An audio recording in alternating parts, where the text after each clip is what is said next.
कल के विषय में कोई प्रश्न है?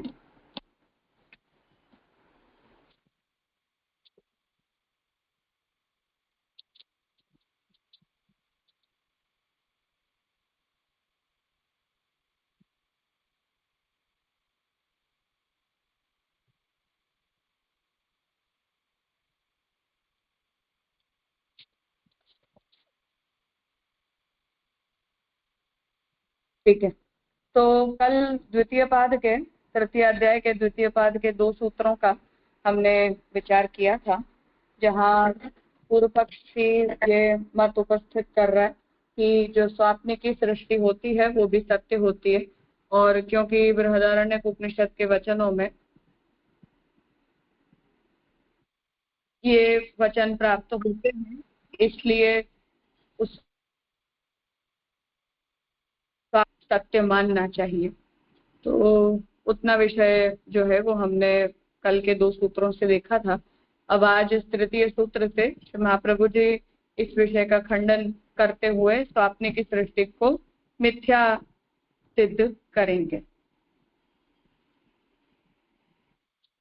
माया मात्रंतु कार्त्स्न्येन अनभिव्यक्त स्वरूपत्वात्। तो माया मात्रंतु स्वप्न की सृष्टि जो है वो माया मात्र ही होती है। कार्त्स्न्येन अनभिव्यक्त स्वरूपत्वात्, कार्त्स्न्य से अर्थात वास्तविक सृष्टि के रूप में उसकी अनभिव्यक्ति होने के कारण। यहाँ जो तुपद है वो पूर्व पक्ष का निवर्तक है। महाप्रभु जी भाष्य में ये आज्ञा कर रहे हैं कि तु शब्द से पूर्व पक्ष का निराकरण करते हैं। तो तु शब्द के द्वारा पूर्व पक्षी जो बात कहना चाहता है उसका निराकरण कर रहे हैं। कहते हैं स्वप्न सृष्टि माया मात्र है, क्योंकि देश काल वस्तु सापेक्ष स्वरूप का इसमें अभाव रहता है, अर्थात स्वप्न में ऊट पटांग ही दिखता है। तो महाप्रभु जी यहाँ अपना निर्णय दे रहे हैं कि जो स्वप्न की सृष्टि होती है वो माया मात्र होती है, क्योंकि देश काल वस्तु सापेक्ष स्वरूप का, अर्थात कि हम जिस स्थान में होते हैं, हम जिस समय में होते हैं, जो अवस्था आयु वगैरह में होते हैं, उन सभी का उसमें अभाव दिखाई देता होने से। तो स्वप्न के अंदर हमें जो कुछ भी दिखाई देता है वो सब कुछ देश और काल के अनुरूप दिखाई नहीं देता है। तो देश और काल के अनुरूप नहीं दिखाई देने के कारण ही स्वप्न की सृष्टि जो होती है वो मिथ्या होती है। जैसे कि जादूगर लोगों को चकित करने के लिए तमाशा करता है, वैसे ही ईश्वर जीवों को व्यामोहित करने के लिए मायामयी स्वप्न सृष्टि करते हैं, उसमें कुछ भी सत्यता नहीं होती।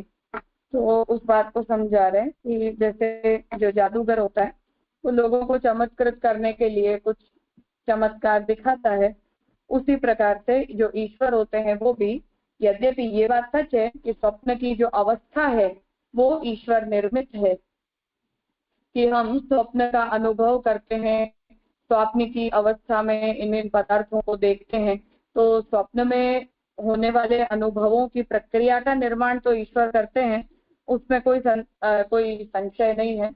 परंतु उस सृष्टि को सत्य सृष्टि कहा जाए, इस बारे में हमारा मतभेद है। इसलिए महाप्रभु जी ये आज्ञा कर रहे हैं कि हम जैसे जीवों को ही व्यामोहित करने के लिए भगवान ऐसी मायामयी स्वप्न सृष्टि का निर्माण करते हैं, परंतु उसमें कोई भी प्रकार की सत्यता का अंश नहीं होता है। कहने का तात्पर्य है कि श्रुति में स्वप्न सृष्टि का उल्लेख मात्र किया गया है, उसको सत्य तो नहीं कहा गया है।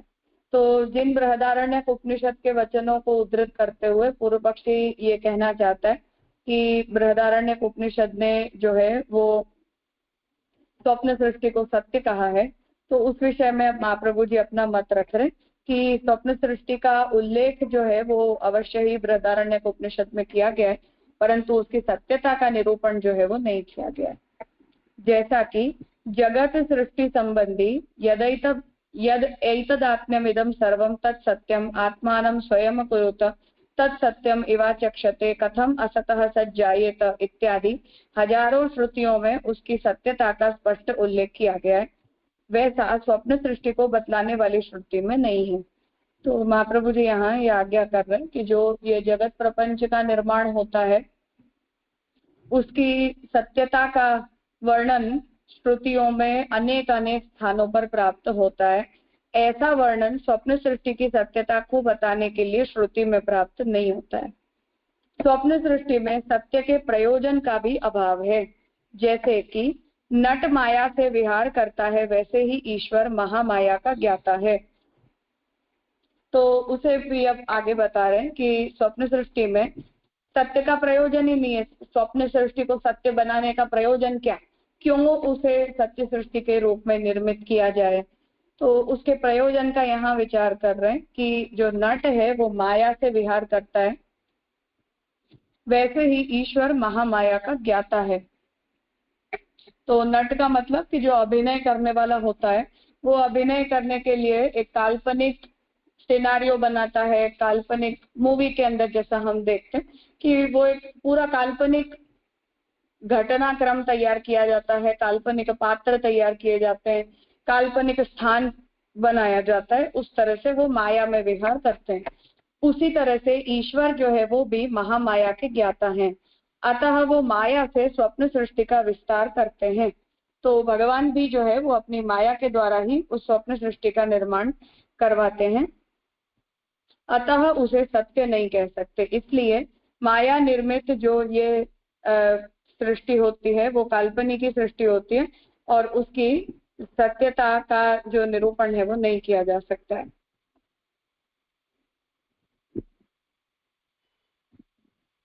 स्वप्न में जो जीव के विहार की चर्चा की गई है वह ईश्वर के लिए करना असंभव नहीं है। तो स्वप्न में जो जीवात्मा विहार करती है अर्थात कि हमारा जो चैतन्य है वो स्वप्न सृष्टि के अंदर के सभी पदार्थों का साक्षी तो बनता ही है। उसका जो विहार जीवात्मा करती है उसको उसी प्रकार से उसे करवाना ये ईश्वर के लिए असंभव कार्य नहीं है। स्वप्न प्रपंच जगत प्रपंच से स्वरूप से भिन्न नहीं होता क्योंकि दोनों प्रपंचों का उपभोक्ता जीव तो एक ही है। तो स्वप्न प्रपंच हो चाहे जगत हो उसमें स्वरूपतः भेद इसलिए नहीं होता है क्योंकि चाहे वो स्वप्न की अवस्था हो चाहे सत्य अवस्था हो, दोनों ही स्थितियों में हम जैसे जो जीव हैं वही उसके साक्षी होते हैं। कोई हमारी जीवात्मा कोई अलग प्रकार की होती है या हमारे चैतन्य का उसमें स्वरूप बदल जाता है, ऐसा नहीं है। दोनों ही स्थितियों में जीवात्मा ही उसका साक्षी बनता है। अविद्या मन्यते इत्यादि वचन के अनुसार स्वप्न सृष्टि में भुक्त सुख दुखों को भी सत्य नहीं मानना चाहिए।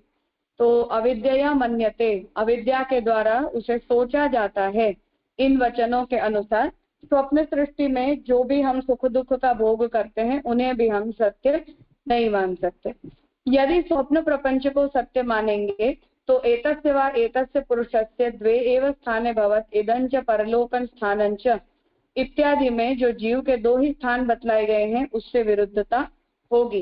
स्वप्न सृष्टि को सत्य मानना मानो जीव के लिए तृतीय स्थान स्वीकारना है।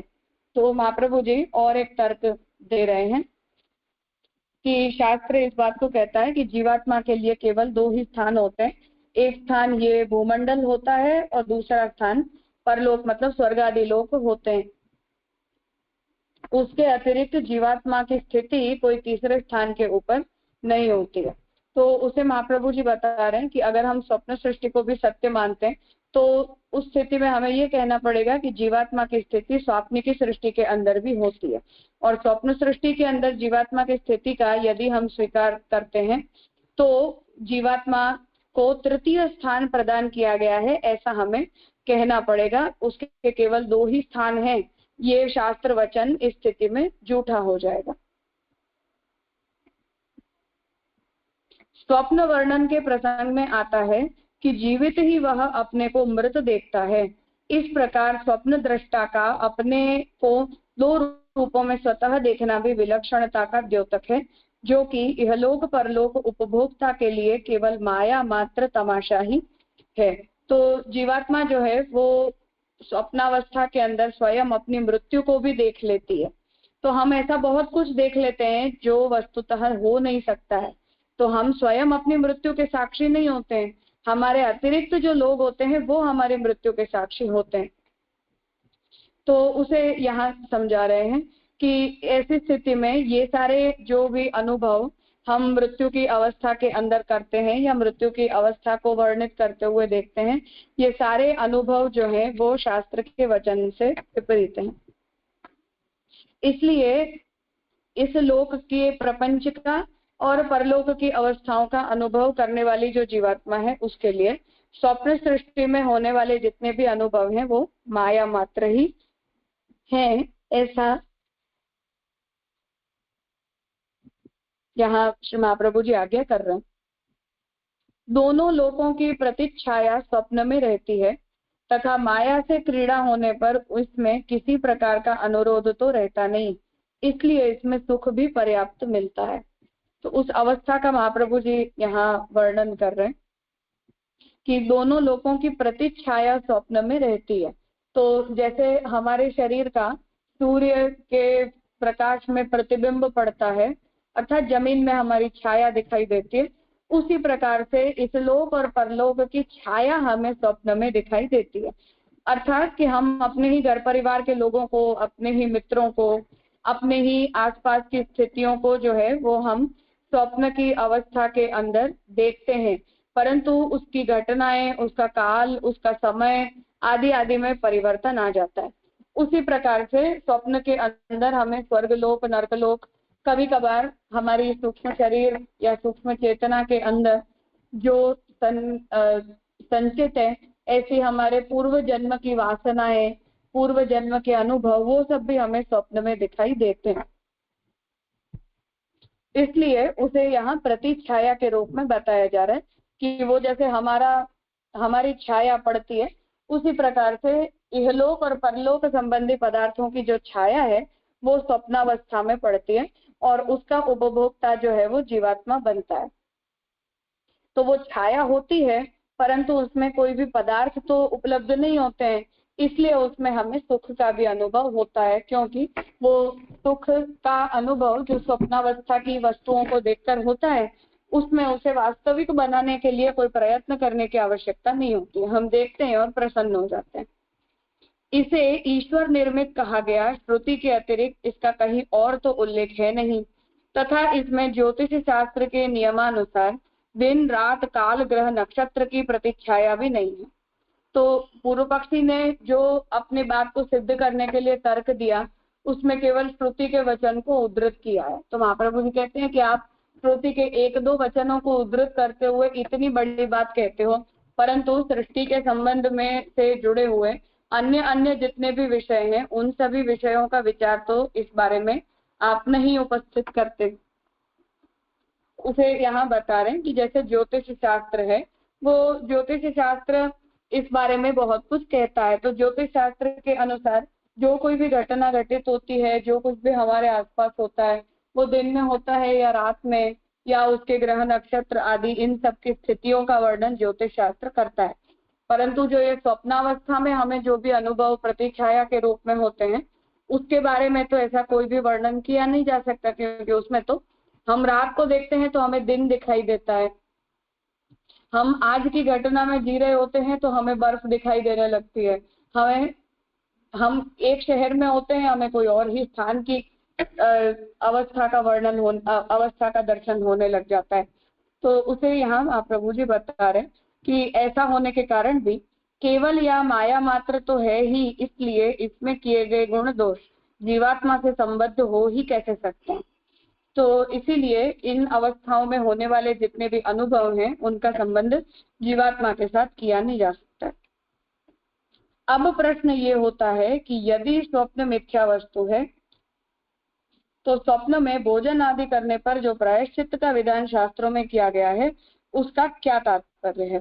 तो उसे अब यहाँ बता रहे हैं कि अब केवल एक समस्या है, वो इतनी है कि कुछ स्थितियों में शास्त्र ने स्वप्न में दृष्ट भी जो स्थितियां होती हैं उनके भी बड़े बड़े प्रायश्चित्तों का विधान किया है। स्वप्न में हमने किसी को मार दिया, या स्वप्न में हमने कोई बहुत ही ज्यादा बुरे पदार्थ का दर्शन कर लिया, या स्वप्न के जो भी दिखाई देने वाली घटनाएं होती हैं उनके संकेतों के आधार पर हम उन्हें भावी घटनाओं के रूप में उसे समझने लगते हैं। ये सारे शास्त्र के अंदर और नीति शास्त्र वगैरह में इसके अंश निरूपित किए गए हैं। हम पुराण आदि के अंदर देखते हैं तो वो स्वप्न में जो कुछ भी दिखाई देता है उसके आधार पर कुछ भविष्य की घटनाओं को भी प्रेडिक्ट किया जाता है। तो ऐसे शास्त्र वहां जो कुछ भी हमने बुरा कर्म मानो स्वप्न के अंदर भी कर दिया, तब भी उसके से जनित जो भी हमारे मन की विकृति है, उन विकृतियों को निवृत्त करने के लिए स्नान का विधान या प्रायश्चित आदि का विधान करते हैं। तो माया मात्र होने पर भी ये सब विधान शास्त्र में क्यों किए जाते हैं, इस पर यहाँ महाप्रभु जी विचार कर रहे हैं। तो इसका उत्तर देते हैं कि यद्यपि वहां स्वप्न भोजन नहीं किया जाता, फिर भी स्वप्नादिक भगवत क्रीड़ा में भोजन सदृश सुख जीव अनुभव करता है। इससे उसमें कर्तृत्व का आरोप हो जाता है, इसलिए उसके प्रायश्चित का विधान किया गया है। तो वो यहाँ बता रहे हैं कि स्वप्न में किया गया जो भोजन है वो यद्यपि उससे कोई हमारी पेट नहीं भर जाता है, फिर भी स्वाप्निक जो भगवत क्रीड़ा है उसमें भोजन के ही समान सुख जीवात्मा को अनुभूत होता है। हम अपने मन से तो प्रसन्न हो ही जाते हैं कि हाँ हमें ये मिल गया, और उसके कारण हमारे अंदर उसके कर्तृत्व का आरोपण भी हो जाता है कि ये मैंने किया था। इसलिए शास्त्र ने कुछ गंभीर दोषों के दर्शन किए जाने पर उसके प्रायश्चित के विधान किए। जैसे कि व्रीहि के अभाव में निवार से काम चलाया जाता है, वैसे ही इसमें आरोपित कर्तृत्व के कारण अपराध की सिद्धि हो जाती है। तो महाप्रभु जी उदाहरण दे रहे हैं कि शास्त्र में यज्ञ की प्रक्रिया में ऐसा निरूपण किया जाता है कि यज्ञ की सामग्री के रूप में जहां हमें व्रीहि की आवश्यकता होती है, वहां यदि व्रीहि की उपलब्धि न होती हो तो अन्य पदार्थ का उपयोग करते हुए उसका कार्य जो है वो कर लिया जाता है। तो जो नीवार होती है वो एक जंगली प्रकार का धान होता है जो जमीन के अंदर उगता है। तो नीवार जो है उसका उपयोग अन्न के रूप में भी वन में रहने वाले वानप्रस्थ और सन्यासियों के लिए भी बताया गया है। तो उसे यहाँ बता रहे हैं कि वो जैसे वैकल्पिक पदार्थ के रूप में उसका उपयोग होता है, तो हमने व्रीहि का आरोपण नीवार में कर दिया। उसी प्रकार से स्वप्न दृष्ट दुष्कृत्य का आरोपण हमने अपने जागतिक कर्तृत्व के ऊपर कर दिया। इसीलिए उसके अपराध की सिद्धि करते हुए शास्त्र ने कुछ गंभीर स्थितियों में उसके प्रायश्चित का विधान किया है। स्वप्न कर्तव्य शास्त्र मर्यादा से आबद्ध नहीं है, इसलिए वह धर्माधर्म जनक नहीं हो सकता। परंतु स्वप्न में हम क्या करें और क्या ना करें, इसके बारे में जैसे हमें शास्त्र के विधान प्राप्त होते हैं, ऐसे हमें स्वप्न में किए गए धर्म अधर्म या कर्म अकर्म के बारे में शास्त्र के कोई विधान प्राप्त नहीं होते। इसलिए उसमें किया गया जो धर्म अधर्म है वो कर्तव्य के रूप में किया गया नहीं होने के कारण धर्म और अधर्म के फलों को उत्पन्न करने वाला नहीं होता है। प्रश्न होता है कि यदि स्वप्न सत्य नहीं है तो स्वप्न में देव दर्शन और जो देवाज्ञा होती है क्या वह सत्य है?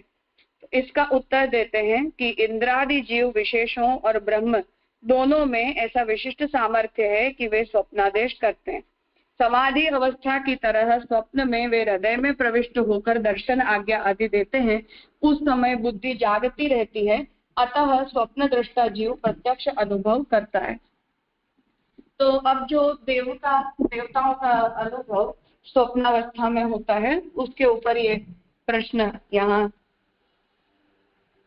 उपस्थित कर रहे हैं कि कभी कभार हमें भी ऐसे अनुभव होते हैं और पुराणों के अंदर भी ऐसी स्थितियों का जो वर्णन है वो किया गया है।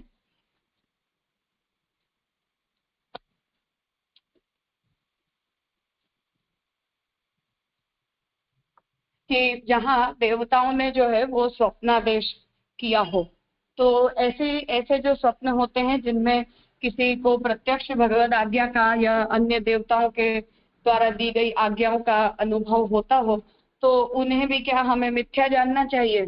तो उसका यहाँ निर्णय कर रहे हैं कि उन्हें हमें कैसे इवेल्युएट करना है। तो उसकी प्रक्रिया का जो वर्णन है वो यहाँ श्री महाप्रभु जी करना चाह रहे हैं कि ये जो देवताओं के द्वारा होने वाले जो प्रत्यक्ष होते हैं, उन प्रत्यक्षों के अंदर क्योंकि साक्षी तो चाहे मिथ्या हो चाहे सत्य हो, दोनों ही स्थितियों में साक्षी जो है वो तो जीव चैतन्य ही होता है। तो जीव जो है वही अपनी चेतना से उस अवस्था में भी साक्षी बनकर और उन घटनाओं का अनुभव करता है। तो देवताओं के द्वारा दिए गए आदेश का भी वही अनुभव करता है।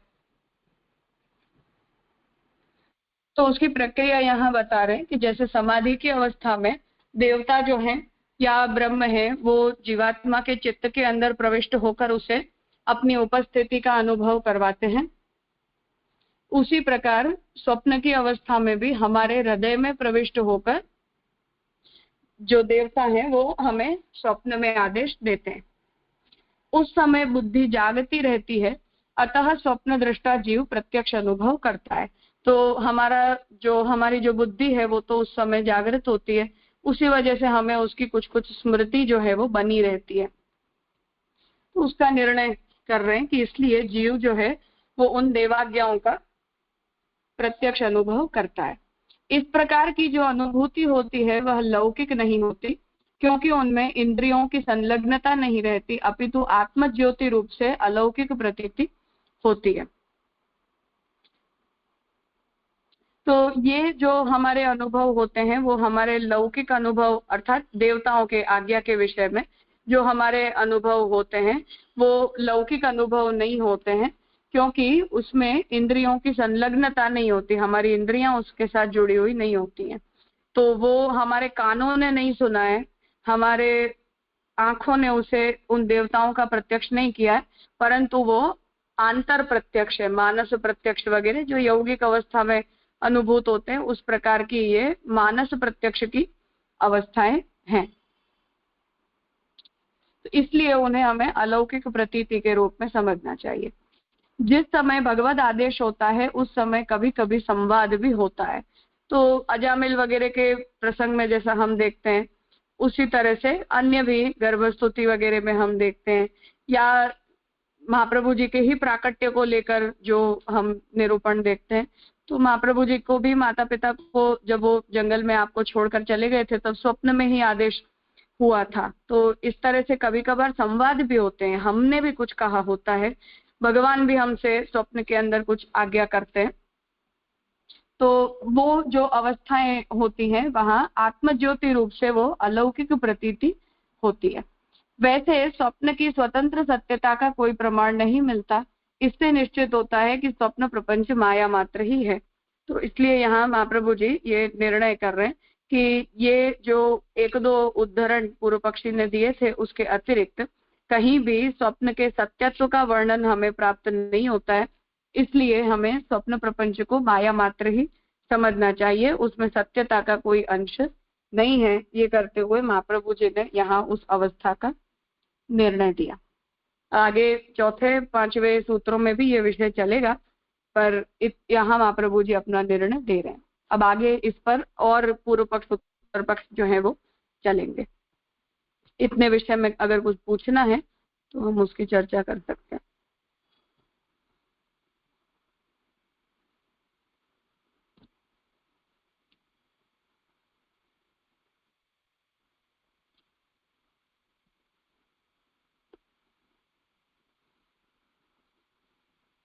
हाँ भानुबेन।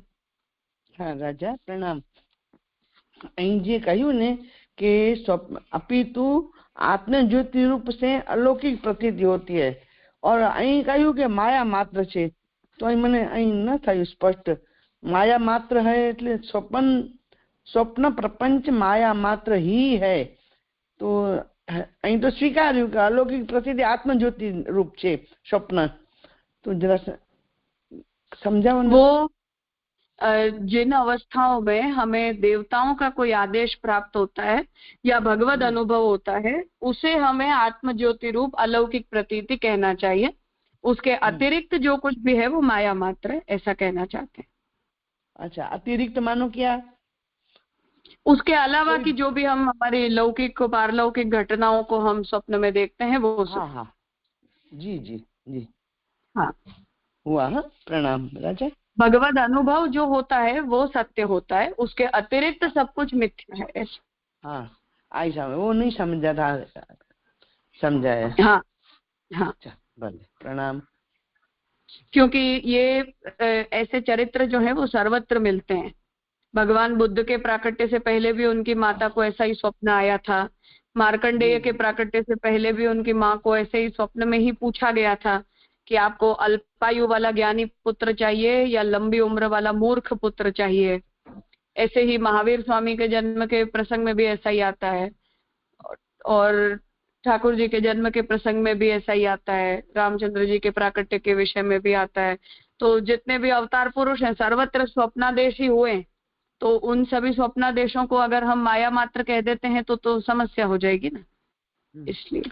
तो यहाँ जो शब्द है, वैसे स्वप्न की स्वतंत्र सत्यता का कोई प्रमाण नहीं मिलता। तो वैसे इस शब्द को समझाओ ना।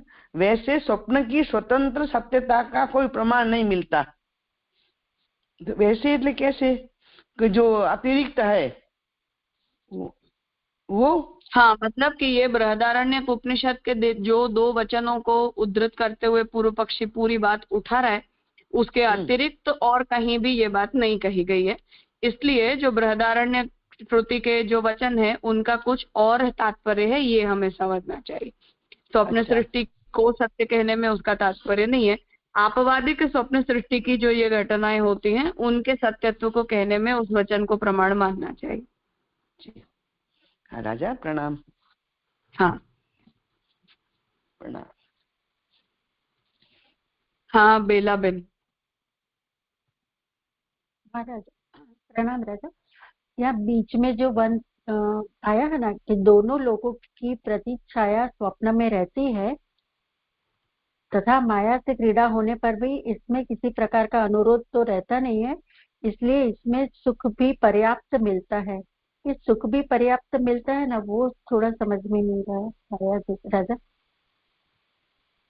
अर्थात कि हमें वास्तविक जीवन में हमें जो भी सुख मिलते हैं उनको प्राप्त करने के लिए हमें पुरुषार्थ करना पड़ता है, पर स्वप्न में हम जितना भी प्रत्यक्ष कर लेते हैं उसका अनुभव करने के लिए हमें कोई भी प्रयत्न करने की जरूरत नहीं पड़ती है। वो सब कुछ ऐसे ही हमने सोचा और हम पहुंच गए, तो इसलिए उसमें हमें सुखानुभूति होती है, ये कहना चाहते हैं। पर राजा हम जब सपना देखते हैं तो उसमें हमारा तो उसमें कोई कंट्रोल होता ही नहीं है। मतलब कुछ जो भी सपना आता है तो सुख है दुख है कुछ भी अनुभूति हो सकती है, पर इसमें यहाँ जो सुख भी पर्याप्त मिलता है वो सुख के बारे में, मतलब अगर भोजन मिला है तो वो सुख मिला, इस तरह से लेना पड़ेगा कि हम सपने में कहीं घूमने चले गए, स्वप्न में हमारे जीवन में कोई अच्छी घटना घटित हो गई, ये सब भी तो स्वप्न में अच्छे अच्छे अनुभव होते हैं ना। जो हमारे परिवार के लोग रहे नहीं उनके साथ की घटनाएं हमें दिख जाती हैं, वो व्यक्ति हमें दिखाई दे जाता है, तो ये सब सुखद घटनाएं होती हैं ना। हाँ जी राजा। तो हम जागने के बाद ही कहते हैं कि कल हमने बहुत अच्छा सपना देखा था, तो हम खुश होकर ही तो बोलते हैं ना ये बात। हाँ जी राजा। पर यहाँ पर जो आपने कहा ना कि स्वप्न की अवस्था ईश्वर निर्मित है, मतलब स्वप्न में जो हमको दिखता है वो जो भी स्वप्न आता है वो ईश्वर निर्मित है, ऐसा समझने का?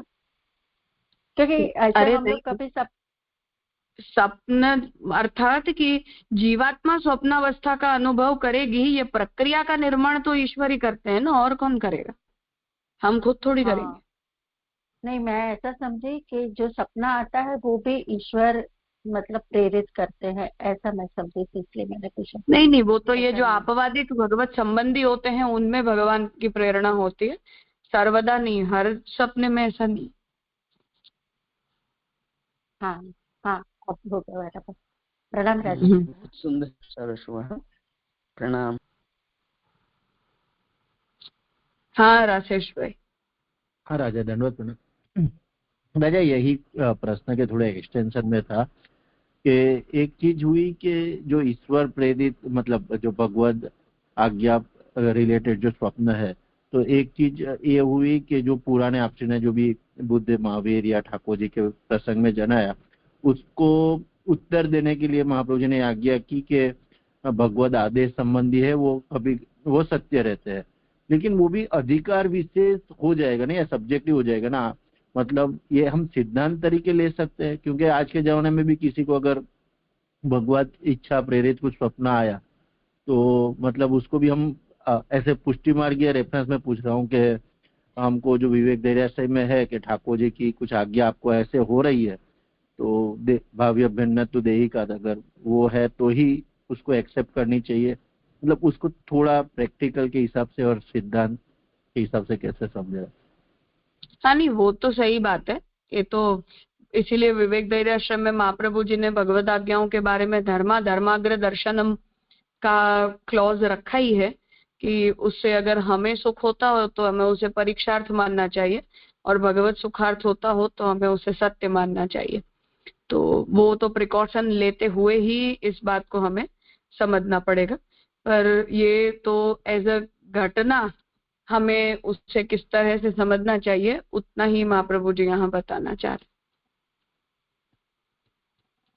वो राजा एक विवेक के दृष्टि से हो गया, लेकिन किसी को भगवद आदेश के रेफरेंस में कोई स्वप्न आ रहा है तो वो हम हर एक कंडीशन में सत्य नहीं होगा, ऐसा तो हम उसको कंक्लूड ऐसा तो कर सकते हैं ना, वो अधिकार विशेष के रिले ही होगा। अधिकार हाँ बिल्कुल, हाँ वो तो है, अधिकारी के अनुसार ही। मतलब हाँ जनरलाइज नहीं कर सकते ना कि भगवद आदेश आया तो सत्य ही होगा, ऐसा तो हम नहीं कर सकते हैं। हाँ बिल्कुल, वो तो है। और राजा एक और प्रश्न था कि ये जो 7वीं 8वीं लाइन है 349 पेज में, उसमें ऐसे आया कि स्वप्न प्रपंच और जगत प्रपंच से स्वरूप से भिन्न नहीं होता। कल आपने समझाया था इस बारे में, लेकिन क्योंकि दोनों प्रपंच का उपभोक्ता जीव तो एक ही है, तो ये दोनों प्रपंच में एक तो उपभोक्ता हो गया कि जीव दोनों को देख रहा है प्रपंच को, लेकिन ये महाप्रभु जी भिन्न नहीं है, तो कोई एक क्राइटेरिया के बेस पे के जीव उसका उपभोक्ता नहीं, यही बेस पे वो हम उसको सेम कहेंगे ना, हर एक में तो सेम नहीं कहेंगे क्योंकि वहां तो सिद्धांत भी बात होगा। तो एक ही कैटेगरी होगी कि जिसके बेस पे वो भिन्न नहीं है, ऐसा समझे ना इसको, ये सेंटेंस। हाँ हाँ बिल्कुल, हमारा ही चैतन्य उसका अनुभव करता है, उसी का साक्षी होता है, इस बारे में कोई मतभेद नहीं, यही महाप्रभु जी बताना चाहते। हाँ हाँ राजा, स्पष्ट। प्रणाम राजा। तो हम कोई और बनकर स्वप्न अवस्था में चले जाते हैं, ऐसा नहीं है। हमारी ही जीवात्मा स्वप्नगत अवस्था में होती है, अन्यथा इसे हम जीवात्मा की अवस्था के रूप में कह नहीं सकते हैं ना। तो हमारी चेतना उसका अनुभव तो करती है, जैसे बाह्य जगत का अनुभव करती है, ऐसे स्वप्न का करती। हाँ राजा, मतलब स्वप्न को देखने वाला भी हमारा, अगर मैं टेक्निकल में अगर समझा तो अंतःकरण बुद्धि नहीं है, पर वो देखने वाला भी जीवात्मा ही है, ऐसा समझे। हाँ हाँ जी जी। वो मन बुद्धि चित्त अहंकार का रोल है ही नहीं वहाँ, ये तो सब सो गए हैं। नहीं, बुद्धि तो जागृत रहती है, इसीलिए उसकी स्मृति रहती है, नहीं तो स्मृति कौन रखेगा। जी जी, तो बुद्धि वहाँ जागृत है। हाँ, बुद्धि तो सर्वदा जागृत होती है, इसलिए हमारा अंतःकरण भी, अहंकार भी हमारा जागृत ही होता है, तभी बुद्धि ये अनुभव करती है कि ये मैंने देखा है। और चित्त संग तो वहीं तो चित्त में संग्रह होगा ना, रहेगा होगा बिल्कुल होगा, केवल इंद्रियगत प्रत्यक्ष नहीं होता है।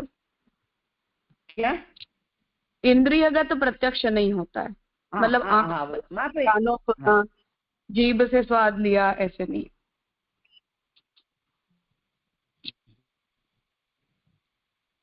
हाँ, इंद्रियां सोई है।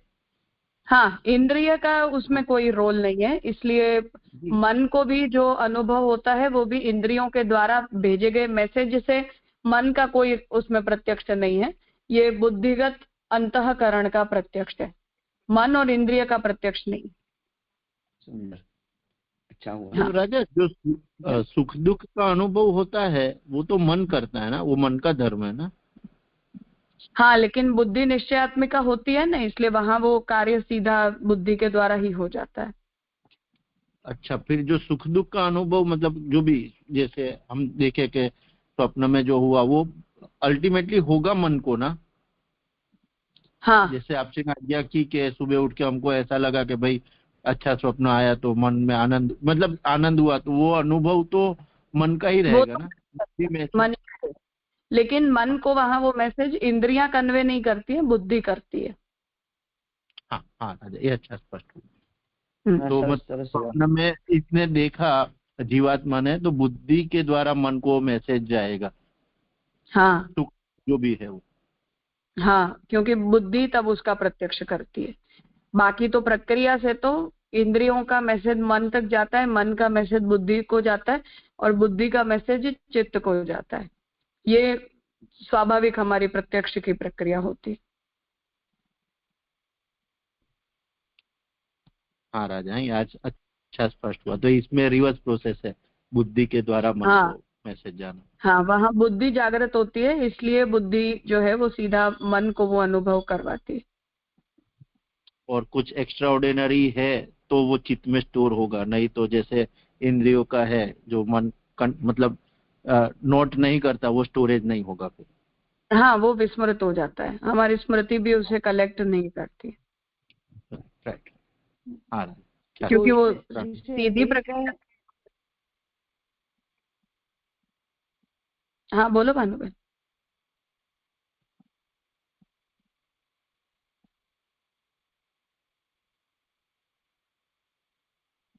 हाँ भानुबेन को म्यूट है आपका।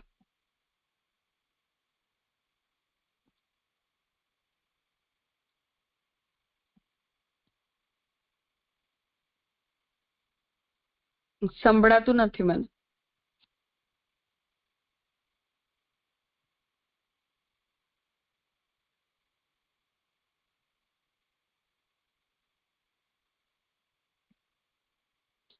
इस विषय का और विस्तृत निरूपण प्रस्थान रत्नाकर में पुरुषोत्तम जी ने किया है, ये जो स्वाप्नी की सृष्टि और स्वाप्नी के अनुभव होते हैं उनको लेकर। हाँ बोलो भानुबेन, अब अनम्यूट કરીને बोलो। हाँ हाँ जी जी। तो ये हाँ, ये इंद्रियां है उनका वो जब सो जाते हैं हम तो उनका लय काय में होता है।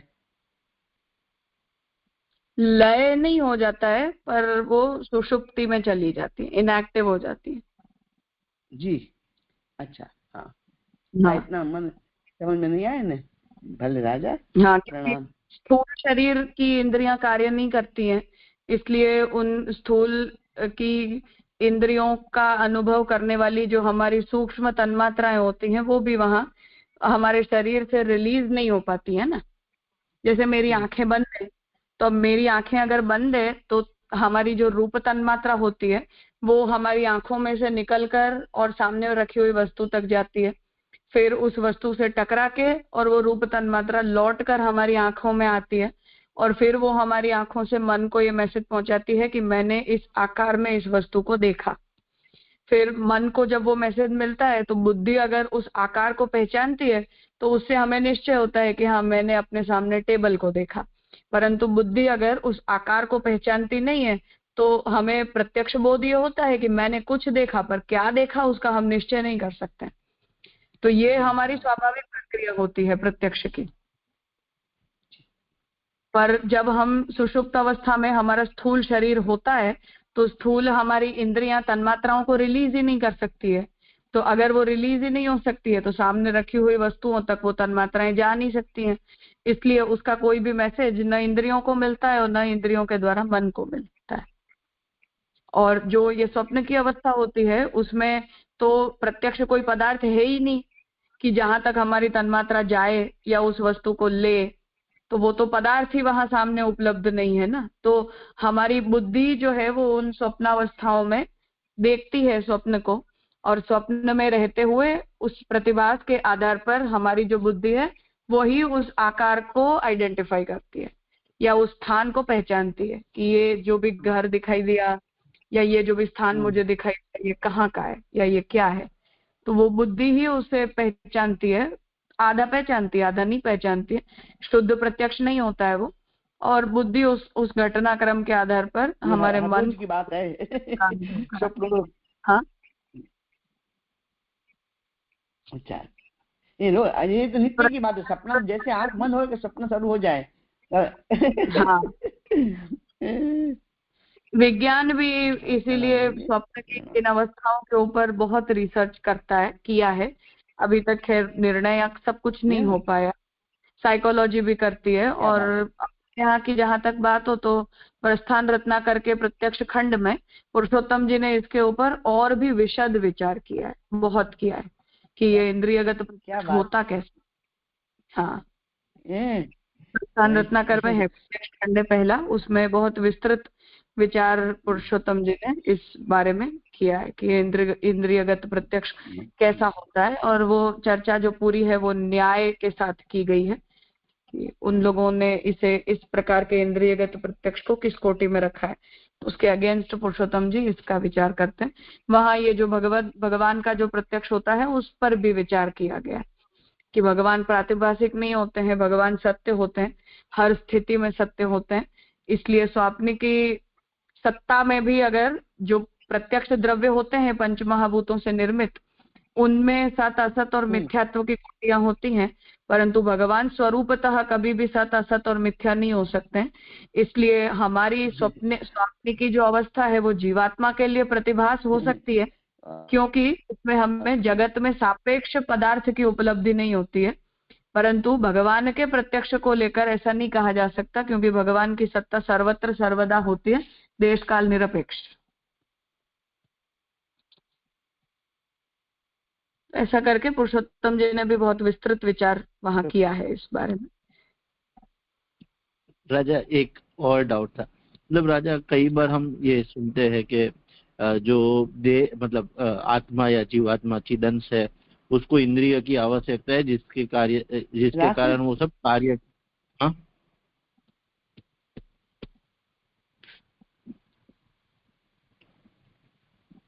कोई पूछ रहा है? नहीं भानुबेन कुछ बोल रहे थे लेकिन शायद उनके वहां कुछ नेटवर्क इशू है ऐसा लगता है। बोलो कोई बात। हाँ तो राजा ये मतलब जनरली हम कहीं पे पढ़ते हैं कि जो चिदंश है या हमारा जीवात्मा है वो कुछ खुद कार्य नहीं कर पाता, उसको इंद्रियों की आवश्यकता है तभी वो कर पाएगा। तो ये जो स्वप्न वाला है टेक्निकल, उसमें हम देखें तो जो देखने की पूरी क्रिया है वो विदाउट इंद्रिय बुद्धि के बेस पे होती है, ऐसा आपसी ने समझा है ना? तो उसमें हाँ। इंद्रिय के बिना भी चिदंश या जीवात्मा कुछ कर पाएगा, मतलब बुद्धि can take a role of the eyes, ऐसा? हाँ पर वो इसलिए क्योंकि हमने स्वप्न के भी पदार्थों को, जिन पदार्थों को हम पहचान नहीं पाते हैं उनके आपवादिक रूप से अलग बात है, परंतु इन जनरल स्वप्न में दिखाई देने वाले जितने भी पदार्थ हैं उन्हें हमने पहचाना है तो है चाक्षुष प्रत्यक्ष के आधार पर ही ना। मतलब हमारा चाक्षुष प्रत्यय ने पहले कुछ स्टोर किया है बुद्धि में, वो तो बाहर की प्रत्यक्ष चीज को देखा, जो भी चाक्षुष प्रत्यय ने देखा हो, लेकिन स्वप्न में देख रहे हैं वहां तो हमारी चक्षु इंद्रिय तो पिक्चर में ही नहीं है ना राजा? वहां नहीं है, परंतु उसकी स्मृति तो बुद्धि का निर्माण किसके आधार पर हुआ है?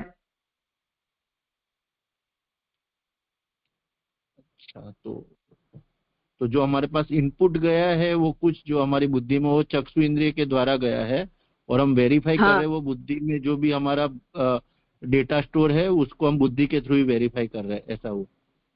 हाँ, क्योंकि जो ये अंध लोग होते हैं उन्हें भी तो स्वप्न आते ही है ना। हाँ हाँ राजा।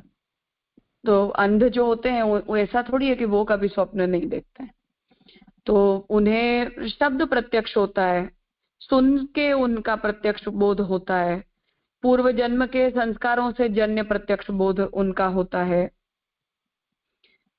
तो वो भी प्रत्यक्ष के तो अलग अलग प्रकार हैं ही, इसीलिए योगी लोग जो है वो मानस प्रत्यक्ष को स्वीकार करते हैं, यद्यपि महाप्रभु जी ने उस तरह से उसको नहीं माना है।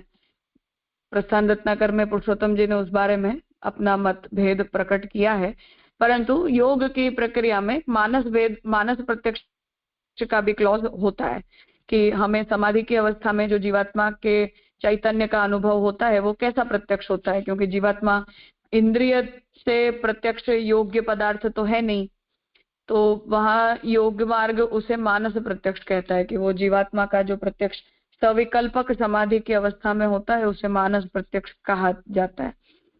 तो वो भी एक प्रत्यक्ष का प्रकार है। तो इस तरह से प्रत्यक्ष के भी बहुत प्रकार होते हैं। तो जिन्हें चाक्षुष नहीं होता है उन्हें शाब्द बोध होता है। तो जो भी अंध लोग होते हैं उन्हें हम वर्बली ही तो समझाने की कोशिश करते हैं कि हाँ ये वस्तु ऐसी क्यों कहलाती है, तो उन्हें शब्द बोध होता है, शब्द प्रत्यक्ष होता है, उसके आधार पर वो स्वप्नगत पदार्थों को जानते समझते होंगे। yes. हाँ हाँ राजा, स्पष्ट। मतलब शब्द से वो विजुअलाइजेशन या डेटा उनका स्टोर हो जाता होगा, उससे वेरीफाई होता होगा उनका जो भी कुछ। हाँ, क्योंकि जो हमारा रॉ ब्रेन होता है वो तो इन सब वस्तुओं को इवेल्युएट नहीं कर सकता है। जैसे छोटे बच्चे होते हैं, तो छोटे बच्चे ऐसे सोते सोते रोते हैं, सोते सोते अकेले अकेले हंसते हैं। तो साइकोलॉजी भी ये कहती है कि बच्चे हैं वो एडल्ट्स के करते ज्यादा स्वप्न देखते हैं। हम बड़े होने के बाद कम सपने देखते हैं, जो छोटे छोटे बच्चे होते हैं वो लोग ज्यादा स्वप्न देखते हैं। तो अब उनके पास तो कम से कम इस जन्म में तो उनकी बुद्धि ने कुछ भी ज्यादा स्टोर थोड़ी किया है अभी तक, पर वो भी स्वप्न में बहुत सी चीजों को देखते हैं जिस वजह से वो डर भी जाते हैं, स्वप्न में सोते सोते कांपने लगते हैं, हंसने लगते हैं। तो वो भी तो देखते हैं, तो वो पूर्व जन्मकृत होता है। तो ये वो हमारा विज्ञान जैसे अनकॉन्शियस माइंड कहते हैं साइकोलॉजी में, ऐसे हमारी जो हमारी भाषा में वो सूक्ष्म चेतनाएं हैं, सूक्ष्म शरीर की, सूक्ष्म इंद्रियों की वासनाएं और स्मृतियां हैं, उनसे वो कुछ चीजें जन्य होती हैं, जिस वजह से हमें सपने में दिखाई देने वाली बहुत सी चीजों को हम पहचान नहीं पाते हैं, या उसे हम समझ नहीं पाते हैं कि ऐसा हमें क्यों दिखाई दिया, या इस घटना के साक्षी हम क्यों बने, या ये व्यक्ति कौन था, ये स्थान क्या था। तो वो प्रत्यक्ष का थोड़ा वाइडर एरिया है। हमारा जो वैसे जगत का प्रपंच होता है, जगत का जो प्रत्यक्ष होता है वो उतना विस्तृत प्रत्यक्ष अनुभव नहीं। हाँ हाँ राजा, हाँ अच्छी तरह से स्पष्ट। प्रणाम राजा।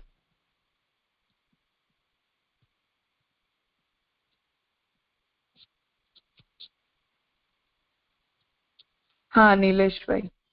हाँ जी, दंडवत प्रणाम जी। बहुत सारा कॉन्सेप्ट तो क्लियर हुआ, लेकिन जो बुद्धि स्वप्न देखती या दिखाती है वो मन की ही कोई अधूरी ख्वाहिशें होती है, ऐसा कहीं पढ़ा था। तो पर उसका सब्जेक्ट एट रैंडम आता है। मतलब जैसे आपने बताया कि वो पूर्व जन्म का भी कोई संस्कार हो सकता है, या आज मुझे कोई शौक लगा है उसके लिए होता है, या बरसों पहले कुछ हुआ होता है। तो वो जो है वो सिलेक्शन, मतलब जैसे ये बुद्धि प्रभु ने रची तो उसका एक प्रकार स्वप्न है, वो कॉन्सेप्ट क्लियर हुआ। पर जो स्वप्न का जो सब्जेक्टिव होता है वो on what basis it is scientifically it is proved, और ये कोई बातें चर्चा में हुई है अपने यहाँ? इसीलिए मैंने रेफरेंस दिया, प्रस्थान रत्नाकर में पुरुषोत्तम जी ने इसका बहुत विचार किया है, और अपने यहाँ सभी ने किया है, क्योंकि ये उपनिषद ही इस स्वप्ना जीवात्मा की स्वप्नावस्था का इतना विशद वर्णन बृहदारण्यक उपनिषद में कर रहा है। तो सोर्स ही वो है, इसलिए विचार तो सभी आचार्यों ने किया है। पर ये जो चॉइस होती है वो रैंडम है, क्योंकि ये माया निर्मित है ना। तो वो हमारी जो अविद्या है उस अविद्या से ही जन्य ये सारे अनुभव, आविद्यक ही पूरी ये प्रक्रिया होती है।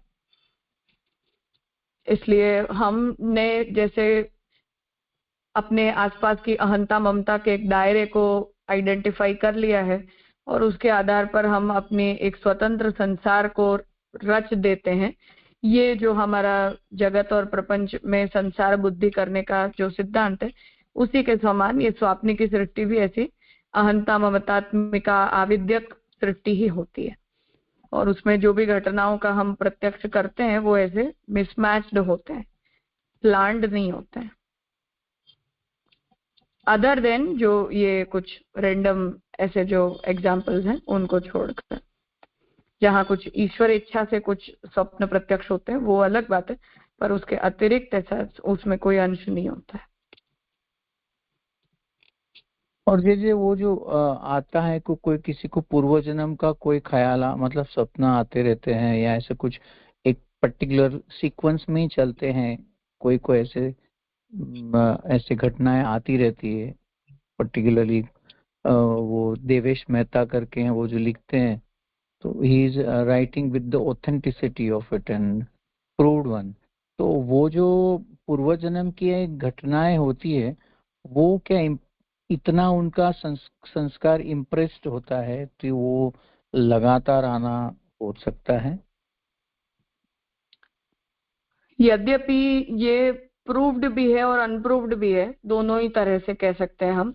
असंभव तो ऑब्वियसली नहीं है, क्योंकि हमारे सूक्ष्म शरीर के अंदर तो हमारे अब तक के जितने भी जन्म होते हैं उन सभी के संस्कार जो है वो निहित होते ही हैं। इसीलिए हम बहुत सारी ऐसी चीजों को अपने आप सीख जाते हैं जो हमने कभी की नहीं है, या हमारे जीन्स और डीएनए के अंदर बहुत सारी चीजें आ जाती हैं जिनके लिए हमें सीखने की या ट्रेनिंग लेने की आवश्यकता नहीं पड़ती, और स्वाभाविक रूप से हम करने लग जाते हैं। तो ये सब तो हमारे अदृश्य संस्कार होते ही हैं, इसलिए असंभावित नहीं है। परंतु हाँ, कोई व्यक्ति अगर ऐसा क्लेम करता हो कि ये ऐसा ही है, तो ये प्रैक्टिकली इम्पॉसिबल है, वो नहीं हो सकता है, फिक्शनल है बात केवल।